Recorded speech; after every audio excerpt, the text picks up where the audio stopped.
1997 में Robert Kiyosaki ने एक बुक लिखी।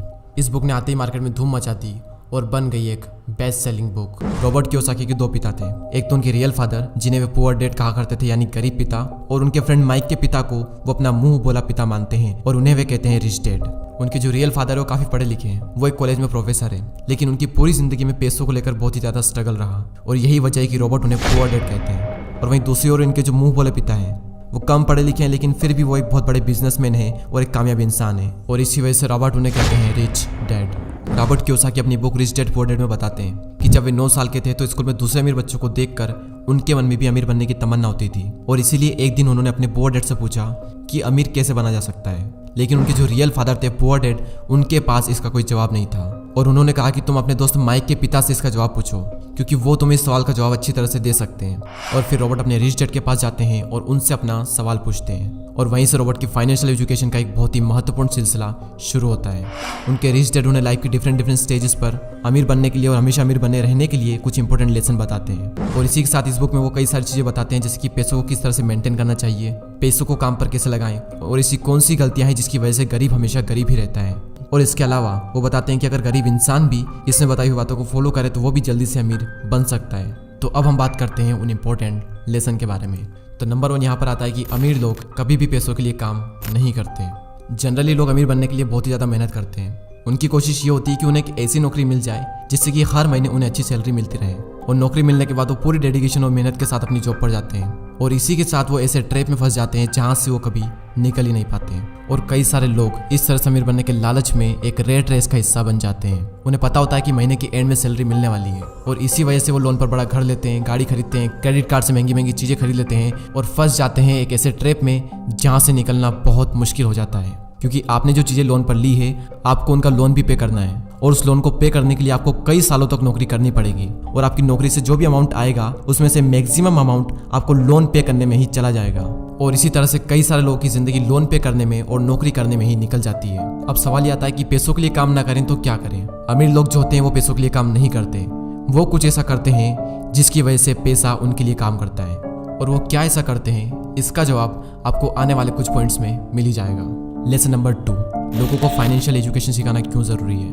दूसरे लेसन में रिच डैड ये सिखाते हैं कि इंसान के लिए पैसों की समझ बहुत ही ज़्यादा ज़रूरी है, लेकिन आमतौर पर दुनिया के हर देश में हर तरह की पढ़ाई होती है सिवाय फाइनेंशियल एजुकेशन के। ऐसा इसलिए क्योंकि एक सिस्टम बना हुआ है कि खूब पढ़ो, अच्छे नंबर लाओ और फिर एक अच्छी नौकरी करो। पर सच्चाई यह है कि किसी भी तरह की जॉब आपको कभी भी अमीर नहीं बना सकती। मान लीजिए कि कोई भी इंसान बहुत पढ़ लिख कर मेहनत करके डॉक्टर या इंजीनियर तो बन जाता है, लेकिन वो भी 9 to 5 की नौकरी के चक्रव्यूह में फंसकर रह जाता है, जैसा कि हमने फर्स्ट पॉइंट में बात की थी। और इसी 9 to 5 के चक्रव्यूह से बाहर निकलने के लिए रिच डैड ने एसेट्स और लायबिलिटीज के बारे में बताया है। एसेट्स उन चीजों को कहते हैं जो आपकी जेब में पैसा डालती है, और लायबिलिटीज उन सब चीजों को कहते हैं जो आपकी जेब से पैसा निकालती है। एग्जाम्पल के लिए अगर आपने अपने किसी घर को रेंट पर दिया है तो उसे हम कहते हैं एसेट्स, क्योंकि वो घर आपकी जेब में पैसा डाल रहा है। और वहीं दूसरी ओर अगर आप एक न्यू कार लोन पर लेते हैं तो उसे हम कहते हैं लायबिलिटीज, क्योंकि वो कार आपकी जेब से पैसे निकाल रही है। और अमीर बनने के लिए सबसे ज़्यादा जरूरी चीज़ है कि आप एसेट्स खरीदें और लायबिलिटीज को जितना हो सके उतना कम करें। और ये सब बातें आपको दुनिया के किसी भी स्कूल में नहीं सिखाई जाती, क्योंकि वहाँ पर तो सिर्फ आपको अच्छी जॉब को हासिल करने के बारे में ही सिखाया जाता है। ये कभी भी नहीं सिखाया जाता कि अपने पैसों को ग्रो कैसे कराया जाए, और इसीलिए फाइनेंशियल एजुकेशन का सीखना बहुत ही ज़रूरी है। थर्ड लेसन है कि अपने काम से काम रखो। इस लेसन में रिच डैड ने बताया है कि काम से जॉब करने वाला इंसान कोई भी ऐसा दूसरा काम कर सकता है जो उसकी इनकम को बढ़ाए। इसके लिए जरूरी नहीं है कि शुरुआत बड़े लेवल से ही की जाए, क्योंकि हर किसी के पास इतना पैसा नहीं होता। आप अपनी नौकरी करते हुए भी अपना कोई भी पसंदीदा काम कर सकते हैं। एग्जाम्पल के लिए कोई इंसान स्कूल में टीचर है तो वो उसका प्रोफेशन है, ना कि उसका बिजनेस। उसका अपना काम वो होगा जो वो खुद शुरू करेगा। एक बार मैकडोनल्ड के फाउंडर क्रोक MBA के स्टूडेंट की क्लास में स्पीच दे रहे थे। स्पीच के दौरान क्रोक ने वहां पर मौजूद स्टूडेंट से पूछा कि क्या आपको पता है कि मैं क्या बिजनेस करता हूँ। तो सभी स्टूडेंट ने यही कहा कि आप हैमबर्गर के बिजनेस में हैं। और ये जवाब सुनकर क्रोक को हंसी आ गई। फिर उन्होंने कहा कि मैं हैमबर्गर के बिजनेस में नहीं हूँ, क्योंकि मेरा काम रियल एस्टेट का है। ऐसा इसलिए क्योंकि जब भी कोई मैकडोनल्ड की फ्रेंचाइजीज खरीदना चाहता है तो फिर उसे उस जमीन की खरीदारी भी करनी पड़ती है। तुम्हारा रियल एस्टेट बिजनेस, और आप खुद देख लो आज पूरे वर्ल्ड में मैकडोनल्ड रियल एस्टेट का सबसे बड़ा एम्पायर बनकर खड़ा है। तो रिच डैड रॉबर्ट कियोसाकी को सिखाते हैं कि कैसे आज ज्यादातर लोग बाकी सबके लिए तो काम करते हैं लेकिन खुद के लिए नहीं करते। इसलिए इंसान को चाहिए कि अपना फोकस खुद पर भी करें, लेकिन इसका मतलब ये बिल्कुल भी नहीं है कि आप अपनी नौकरी छोड़ दें। वो तो ये कहना चाहते हैं कि आप अपनी नौकरी के साथ साथ आप अपने एसेट वाले पहलू को भी मजबूत करने पर फोकस करें। नेक्स्ट लेसन यहाँ पर आता है कि सीखने के लिए काम करें, पैसों के लिए नहीं। रॉबर्ट कियोसाकी अपनी बुक में बताते हैं कि एक बार सिंगापुर में उनका इंटरव्यू एक फीमेल जर्नलिस्ट ने लिया था। और उसने उन्हें यह बताया कि उनका सपना भी एक बेस्ट सेलिंग राइटर बनने का था, लेकिन वो नहीं बन पाई। उस महिला के लिखने का तरीका काफी अच्छा था और रॉबर्ट ने उसके कई सारे लेख पढ़े भी थे, तो इसलिए रॉबर्ट ने उस महिला को सेल्स ट्रेनिंग का कोर्स करने की राय दी। लेकिन ये सुनकर वो महिला नाराज हो गई, क्योंकि वो बहुत ज्यादा पढ़ी लिखी थी और उसके पास में इंग्लिश लिटरेचर में मास्टर डिग्री थी और उसके हिसाब से सेल्स का काम सीखना उसके स्टैंडर्ड का नहीं था। रॉबर्ट कहते हैं कि दुनिया कई सारे पढ़े लिखे स्मार्ट लोगों से भरी हुई है, लेकिन पॉइंट यह है कि पैसा कमाने के लिए सिर्फ टैलेंट की जरूरत नहीं होती। आपको यह पता होना चाहिए कि आप उस टैलेंट को कैसे भुना सकते हो, और जब तक आप ये नहीं जानोगे तब तक आपका सारा टैलेंट बेकार है। और उसी लड़की की तरह कई सारे लोग सीखने के लिए काम नहीं करते। अगर वो महिला सेल्स की ट्रेनिंग सीख ले तो हो सकता है कि वो महिला आने वाले टाइम में बेस्ट सेलिंग राइटर भी बन जाए, लेकिन वो नहीं सीखती है और इसीलिए गरीब हमेशा गरीब ही रहता है और अमीर लोग सीखने के लिए काम करते हैं और सीख करके अमीर और अमीर बन जाता है। रॉबर्ट कियोसाकी बताते हैं कि उनके जो पुअर डैड थे उन्हें हमेशा अपनी नौकरी की चिंता रहती थी, लेकिन उनके जो रिच डैड थे वो सीखने पर ज्यादा जोर देते थे, क्योंकि उनका मानना यह था कि अमीर बनने के लिए जिंदगी में कई सारी चीजें सीखनी पड़ती है, और यही इन दोनों में सबसे बड़ा फर्क था। लेसन नंबर 6, रुकावटों और बाधाओं को पार करना।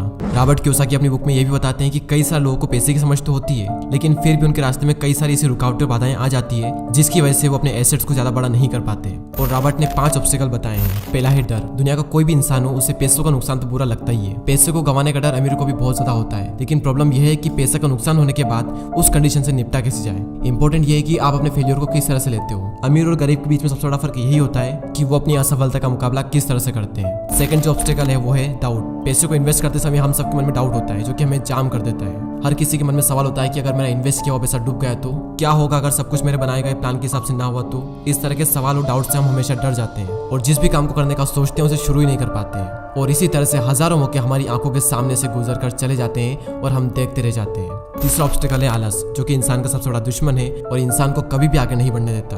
रॉबर्ट कहते हैं कि जो लोग सबसे ज्यादा बिजी होते हैं असल में वही लोग सबसे ज्यादा आलसी भी होते हैं। जिंदगी में हर टाइम पैसों के लिए काम करने वाले लोगों को यह बात समझनी चाहिए कि किसी भी चीज की अति गलत होती है। और अभी रिसेंटली आलस को दूर करने पर भी मैंने एक वीडियो बनाया है, तो अगर उस वीडियो को आपने नहीं देखा है तो प्लीज उस वीडियो को भी जरूर देखें। चौथा ऑब्स्टिकल है बुरी आदतें।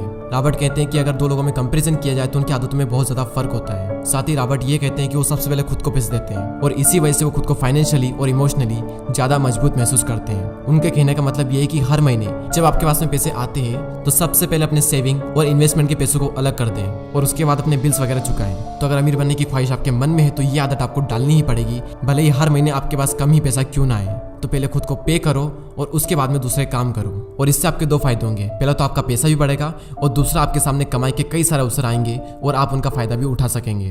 फिफ्थ ऑब्स्टिकल है अहंकार यानी ईगो। रिच डैड यह भी कहते हैं कि कुछ लोगों में अहंकार बहुत ही ज्यादा होता है और इसका यूज वो अपनी अज्ञानता को छुपाने के लिए करते हैं। वो कहते हैं कि मुझे जो भी नॉलेज है मैं उसी की बदौलत पैसे बनाने में कामयाब होता हूँ, और जो चीजें मैं नहीं जानता उनकी वजह से मैं अपने पैसों को गवा देता हूँ। इसलिए अगर किसी चीज की जानकारी आपको अच्छे से नहीं है तो अपनी ईगो को साइड में रखकर उस चीज को अच्छे से सीखें। अगर आप ये करते हो तो आप एक बहुत बड़े नुकसान से बच सकते हो। चलिए अब हम इस वीडियो की समरी देख लेते हैं। तो सबसे पहले हमने बात की कि रॉबर्ट के 2 पिता थे, एक गरीब पिता और एक अमीर पिता, और अपनी 30 साल की लाइफ में उन्होंने अपने रिच डैड से जो कुछ भी सीखा वो उन्होंने अपनी book rich dad and poor dad में बताया है। तो नंबर 1 लेसन था अमीर लोग पैसों के लिए काम नहीं करते। नंबर 2 था लोगों को फाइनेंशियल एजुकेशन सिखाना क्यों जरूरी है, और इस पॉइंट में हमने बात की थी कि अगर आपको अमीर बनना है तो आपको एसेट्स खरीदने पड़ेंगे और लाइबिलिटीज को कम करना पड़ेगा। लेसन नंबर 3 अपने काम से काम रखो। लेसन नंबर 4 सीखने के लिए काम करें, पैसों के लिए नहीं। और लास्ट पॉइंट था रुकावट और बाधाओं को पार करना, और इस पॉइंट में रॉबर्ट कियोसाकी ने 5 ऐसे ऑब्स्टिकल बताए थे जिसकी वजह से आप अपने एसेट्स को बड़ा नहीं कर पाते। और वो 5 ऑब्स्टिकल कुछ इस तरह: डर, डाउट्स, आलस, बुरी आदतें और ईगो। और दोस्तों मैं आप सबको रिकमेंड करूंगा कि आप सबको ये बुक जरूर पढ़नी चाहिए। इस बुक की लिंक नीचे डिस्क्रिप्शन में है। ये बुक आपको हिंदी और इंग्लिश दोनों में ही मिल जाएगी। और अगर अभी तक आपने हमारे चैनल को सब्सक्राइब नहीं किया है तो सब्सक्राइब करके हमारी कम्युनिटी का पार्ट बने। मैं मिलूंगा आपसे अगली वीडियो में। जय हिंद, जय भारत।